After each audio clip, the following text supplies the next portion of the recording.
Welcome back to Adventure and Repeat. It's glad to see you here. So we're going to talk about today is our new mini-series we have coming out. Talking about putting a plow on a new truck. So hopefully you like the video. Comment. Tell us what you think. Tell us what you want to hear about. And subscribe. We got a lot of great content coming. A lot of great content on the channel. So be sure to check it out. So why are we doing this? Because sometimes you got an old plow truck you want to finally retire and you want to get a new truck, but you want to still take your old plow with you, but they don't make brackets and things like that to be able to mount it to the new truck. So that's what we're going to talk about. We're going to talk about mounting, hydraulics, electrical, wiring, and everything you need to know to make a old plow fit on a new truck. So this is an older Western conventional plow. So I just ran the basic hydraulics and basic controllers and things like that.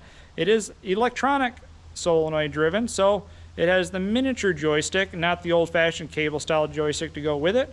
But that's not a big deal. So we're going to show you about it and cover all the steps on the process. So hopefully you can like the video, comment, tell us what you think, tell us what you hear about, and tell us if you want to know anything about specifically. And subscribe. We got a lot of great content coming, a lot of great content on the channel, so be sure to check it out. And remember to have a great adventure.